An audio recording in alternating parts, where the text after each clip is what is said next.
What is Mesirus nefesh? We'll discover that Avraham Avinu illustrated to us and empowered us that it's not simply a matter of giving up our lives, but it's giving up our very essence. And we'll see that in the 10th test that Avraham Avinu was tested with.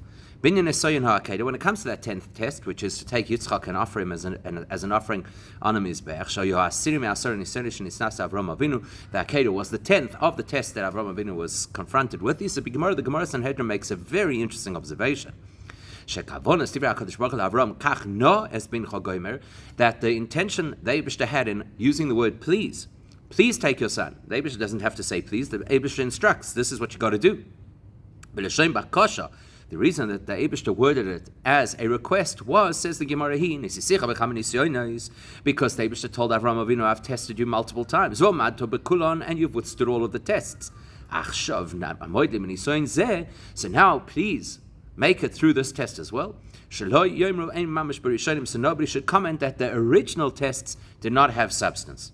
Now we really need to understand that.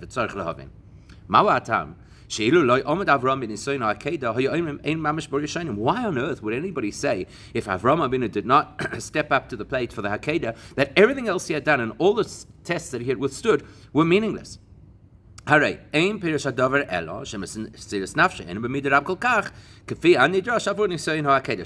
would have just simply concluded that Avraham Avinu did not have that extreme degree of Mesirus nefesh to be willing to sacrifice his son, but everything else that he did was obviously meaningful. Surely that is not an indication that all of the other tests that Avraham Avinu withstood and by mamash have no substance at all. Especially when you think about how extreme the expectation of the Akedah was. It was an incredibly difficult thing to do, and because Avraham Avinu wouldn't theoretically step up to that, everything else is cancelled. So let's understand this. What is the Akedah? It is, as the Barbanel tells us, Kol Keren Yisrael, it is the foundation of Israel. It's our great merit in front of our Father in heaven, the Eibishter. That's why we say it in our davening every single day. So when it comes to the Akedah, Yudua HaShayla, there's a well-known question, which is, Avraham Avinu is not the only person who sacrificed. As the Sefer Ikrim asks, why is it that we always mention the fact that Avraham Avinu was willing to sacrifice Yitzchak? Why do we mention that any more than all those myriad people who sacrificed their lives for Hashem? Like Rabbi Akiva and his colleagues at the time of the Asara Rogei Malchus, or the various people who gave their lives for Judaism throughout history. Especially when you consider Avraham Avinu had a direct request from Hashem to take his son. Whereas other people throughout history, Rabbi Akiva and even ordinary people who died for the sake of heaven, it's not because they just spoke to them, so surely they should have a place at the table as well. I know what you're going to say, because it's much more difficult to sacrifice a child than to sacrifice yourself. Maybe you'll say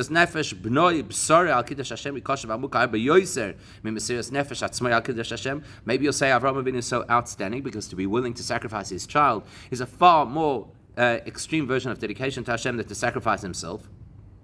That's also not unique. Because in other generations, much later than Avraham Avinu, we know the famous story that's quoted in the Gemara Gittin and elsewhere about Chana and her 7 sons, where she took one son after the next, and they gave up their lives rather than to bow down to the Greek idols. The Gemara records that Chana herself said before she died, You, Avraham Avinu, prepared one Mizbeach for Hashem, whereas I did 7 altars for Hashem. Anybody who's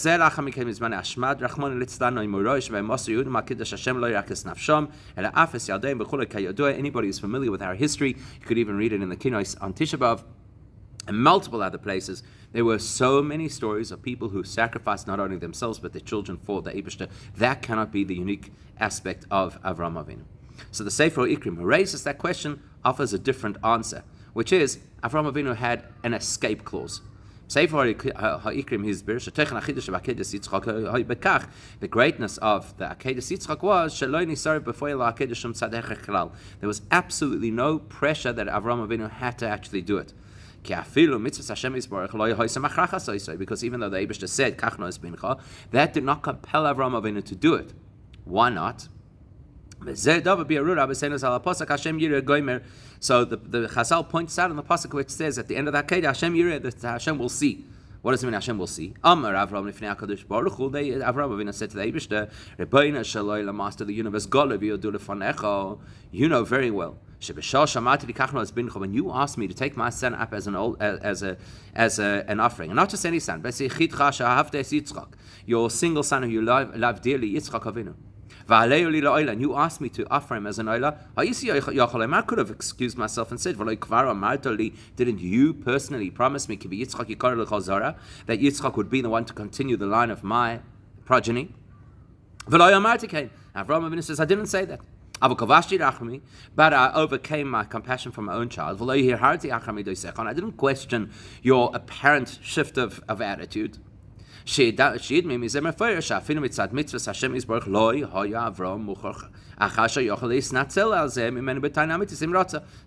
the Sefer Ikrim, Avraham Avinu was not compelled to take Yitzchak up as a sacrifice because he had a really good reason to excuse himself from this undertaking.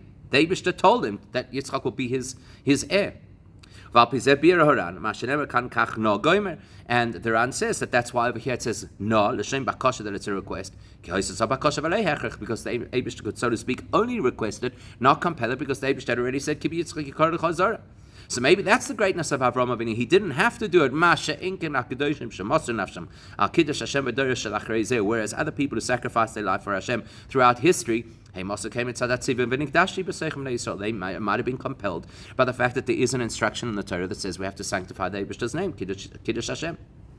Maybe that's the greatness of Avraham Avinu. But it isn't actually a good enough explanation. Why? First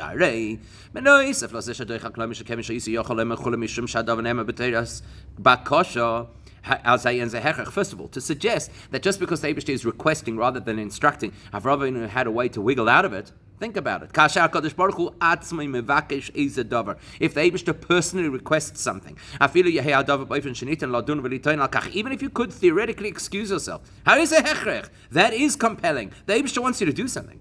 Especially somebody of the caliber of Avraham Avinu. So that's not a very strong argument. But besides that, if you look at the history of people who died for the sake of God,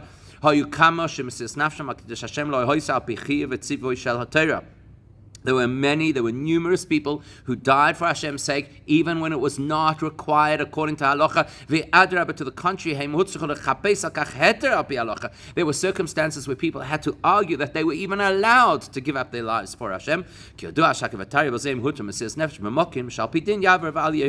because it's a very big discussion in halacha whether a person is permitted to give up their life, because it could be considered suicide otherwise, in a situation where the Torah says rather transgress, then die. So that cannot be the uniqueness of Avraham Avinu, that he did something which wasn't required because he's not the only person. So to understand that, we'll look at what Chassidus says, which is that Avraham Avinu opened the channel for Mesirus nefesh for perpetuity. We know what Chassidus says.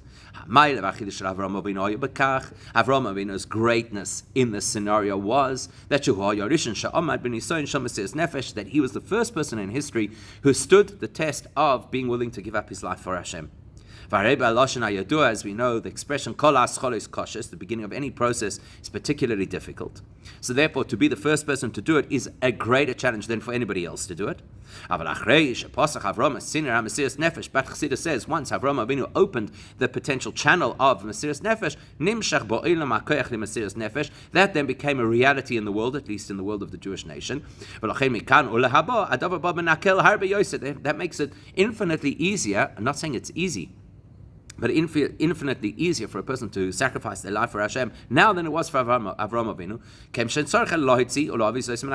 because we now have it embedded inside of ourselves as potential, and all we need to do is recognize that potential, as opposed to Avraham Avinu, who had to create the potential. So maybe that's the answer to our question. We know Chassidus says that Avraham Avinu was the one who opened the channel of Mesirus nefesh, and that's why it's such a big deal. The only question is, did he open the channel for Mesirus nefesh at the Akedah? Doesn't make sense. The idea of being willing to sacrifice his life is something Avraham Avinu introduced far earlier than the Akedah. Decades earlier, with the challenge of being thrown into the furnace by Nimrod in Ur Kasdim. There, Avraham Avinu placed himself in danger, was willing to sacrifice his life in order to contradict all the pagan beliefs of the people of the time and to illustrate belief in a single God. To the extent that even the Rambam, in his Sefer Hayad, in other words, from the perspective of halacha, not just philosophy, says that the king at the time, Nimrod, wanted to kill him. And he was miraculously saved. The fact that he's miraculously saved doesn't mean he wasn't willing to die. He was willing to have Mesirus nefesh. So surely that's where Avraham Avinu opened the channel for Mesirus nefesh, not at the time of the Akedah, in which case the question goes back to the original question: what's so special about the Akedah, and why is it that the Gemara is saying Daibisha told Avraham Avinu, make sure you get this one right, because if not, everything else is meaningless. And especially when you consider Vayeira.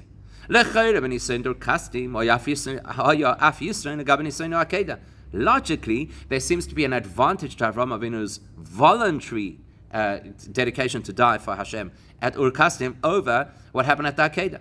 The Akedah was the Eibusha telling him what to do. Whereas Ur Kasdim was him choosing what to do. Maybe that's better. So then, if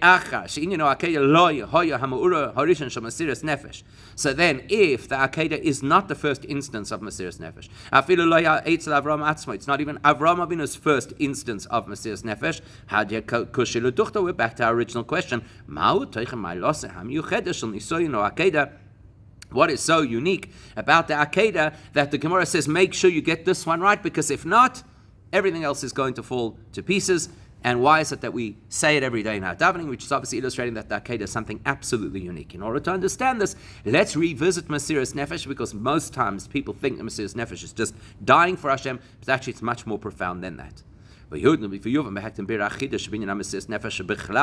to understand the answer to the Akedah, let's understand what is so radical about Mesirus nefesh. What Chassidus tells us, that Avraham Avinu had to open a channel for Mesirus nefesh. What's a channel? The purpose of a channel or a pipe is to bring something from one area to a completely different area, like you to channel water from a reservoir to the sink in your house.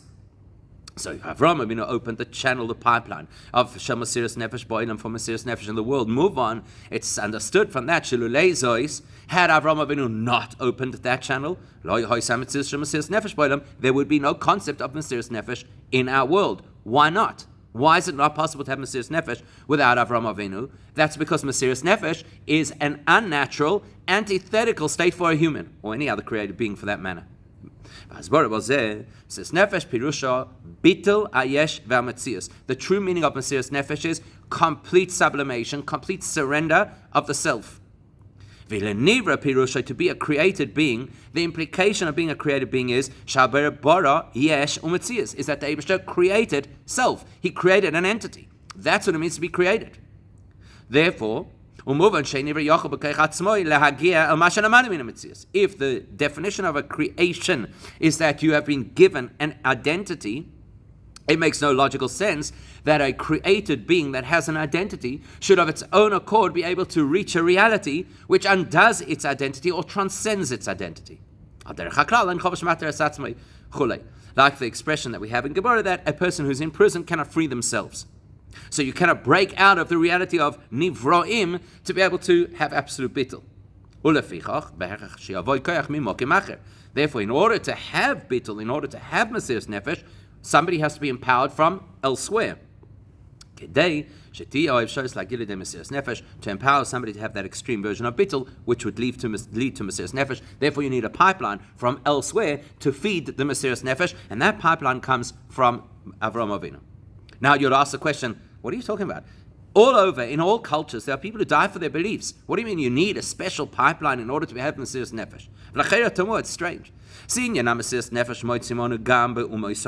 The idea of dying for the cause exists in all cultures, to the extent that the Minchas Chinuch even suggests that it might be required of a non-Jewish person to die for the Eibishter's sake. And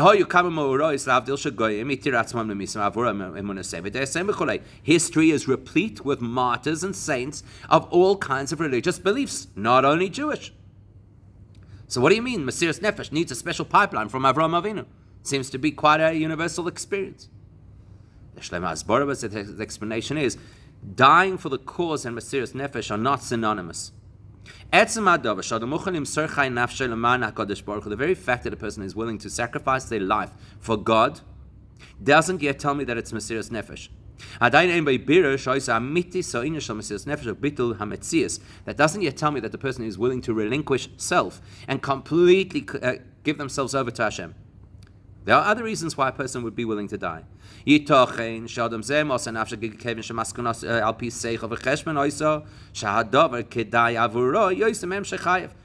reason the person is dying for their beliefs is because they have come to a healthy, logical conclusion that in this scenario, it is better to die than to live. It's better to give up my life for my beliefs and retain my beliefs than to live without them. And I'll benefit more, the person says, from dying for my beliefs than remaining alive. For example, they might get a tremendous portion in heaven or whatever the motivation is. So any time that a person is willing to sacrifice because it is a rational choice, that any person can reach a rational choice. Any person can have a very strong belief in an afterlife and rationally say it's no longer worth living. Yeah, I'll rather go for the afterlife. In other words, if a person can rationalize to themselves that by dying for the cause they will benefit, which will actually mean I, the entity, will be embellished, enhanced because of my choice of dying. So yes, physically the person's going to die, but spiritually they're going to be enhanced. Well, then that's not bittul ha-metzius, that's investment in the metzius. The person is investing in themselves. Sometimes a person is motivated by a sense of it's just not worthwhile. If a person cannot achieve an objective, then why should they continue living? In other words, life has lost its luster, so rationally it makes sense rather to die. As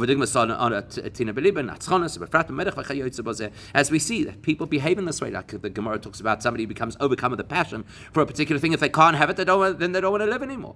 Or when a person is very persistent about something, and they say, if I can't get it, it's not worth living, especially if the person is a head of state, etc.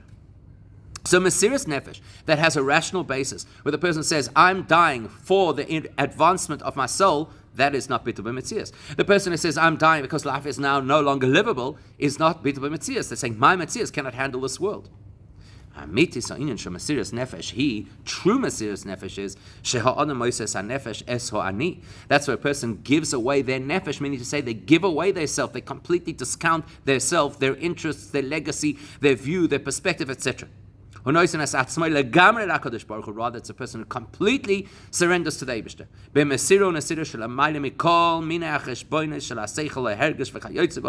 That's where a person is dedicated to the Eibishter at such a level that is beyond any rational explanation and any sentiment. This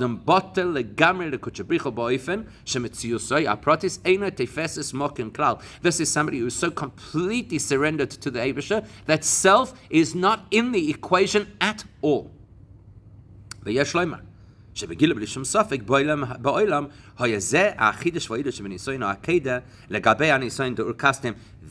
is the clear distinction between the Mesirus nefesh that Avraham Avinu showed at the time of the Akedah versus the Mesirus nefesh that we, as observers, might have misinterpreted at Ur Kasdim.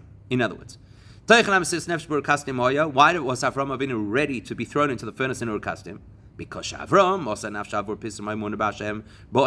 Avinu had dedicated his life to exposing the Eibishter to the world. So we, as the observers, watching Avram Avinu willing to die for his cause, we could say, you know what? Why was he willing to die for his cause? He had a rational understanding. He's going to get a massive portion in the next world, or life without belief is worthless. The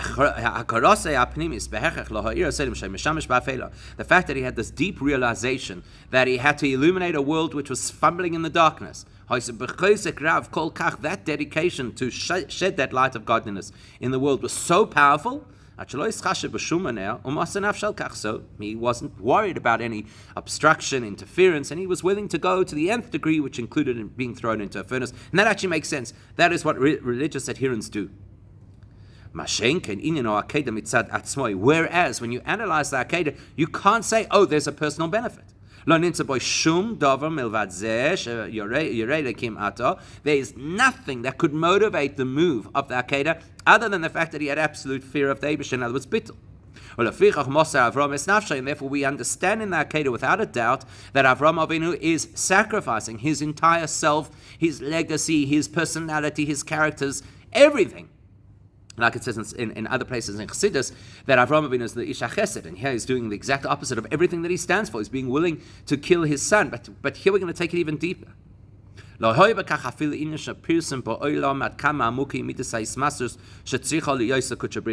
didn't even get the value of the exposure, of the publicity. Look, Avram Avinu is willing to sacrifice his son. Because it's not a single eyewitness. Remember, Yishmael and Eliezer, who accompanied him, had to stay at the bottom of the mountain. There is nobody watching this event. So there's no publicity, there's no value to his cause. Or, more than that, as the Rebbe explains in a Sikha in Chelek Yudches, if you think about it, slaughtering his son undoes any publicity of his cause.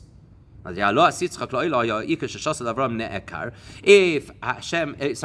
Avinu had sacrificed Yitzchak, chas v'shalom, that would be the end of this entire foundation that Avraham Avinu had invested to root into the world. There would have been no way to continue spreading godliness in the world, bearing in mind, of course, Avraham's age as well. So why is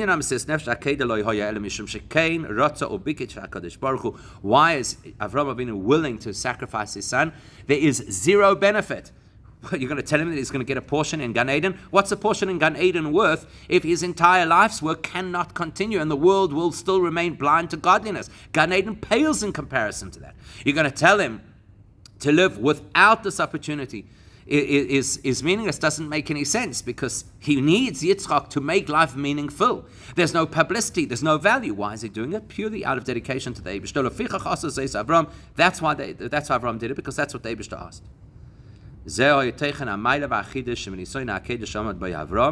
That is the radical shift that the Akedah achieves. What's so unique about the Akedah is there is no rational consideration. The only thing at work over here is the Eibishter's will, and that's it. And therefore, Avraham Avinu doing the Akedah is absolutely, undeniably, complete bitul b'metzias to Hashem. Nobody could misconstrue it in any other way. And that would explain why the Gemara says that the Eibishter really wanted Avraham Avinu to do the Akedah, so that nobody should suspect that the previous tests did not have substance. Let's understand that. Let's say chas v'shalom that Avraham Avinu was unable to fulfill the challenge of the Akedah. Then other people will say, which means that they will think, they'll say, okay, you know why he did Ur Kasdim, or Lech Lecha, or rescuing Loit, or whatever the Nisyonis might be. Why? Because each one of them had a rational basis in his holy logic. Because Avraham Avinu is a very great, advanced spiritual being, so his logic is complete logic of Kedusha, but in his logic of Kedusha it makes sense. But is Avraham Avinu capable of complete Mesirus nefesh, sacrificing everything about him? I don't know, says the Gemara. We have no empirical evidence, because we can only observe what he's done. We can't observe why he did it.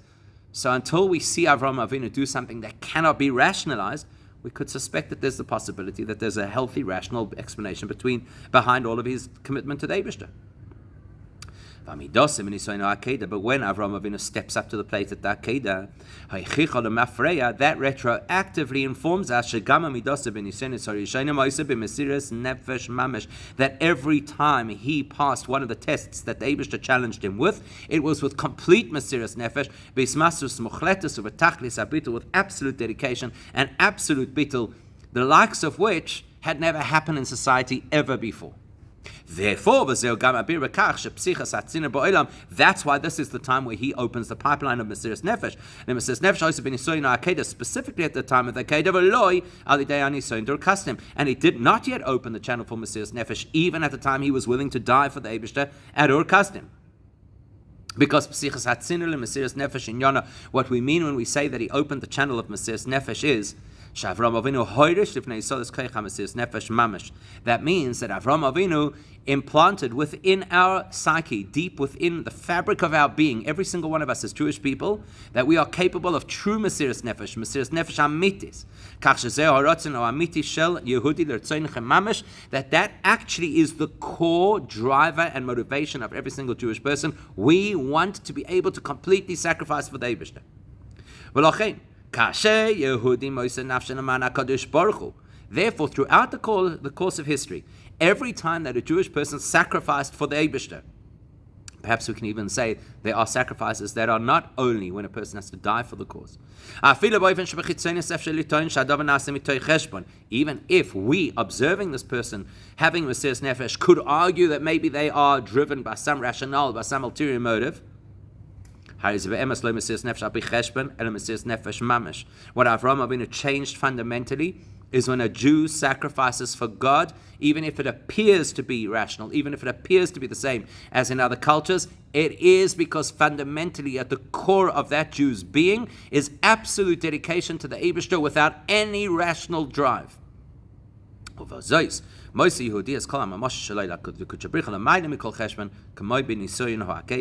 therefore, every single time that a Jewish person sacrifices for the Eibishter, it is at the level of the Akedah. It is complete dedication, Mesirus nefesh mamish, without any self-interest.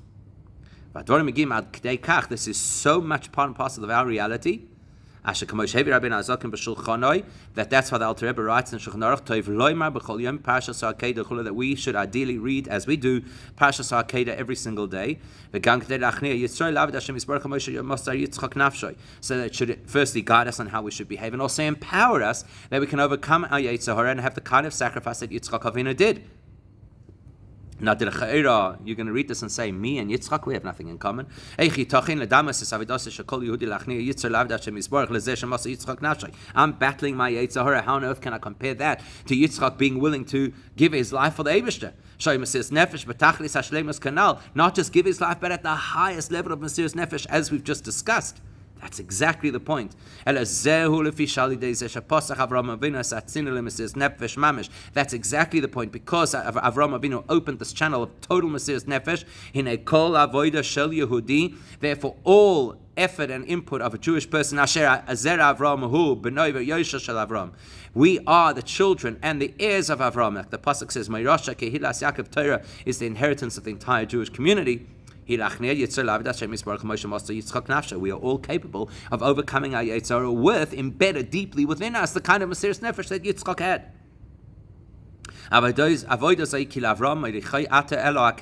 Right now, we're tackling and grappling and trying to overcome our Yetzer Hara. It is like Avram Avinu is taking us to the Akedah,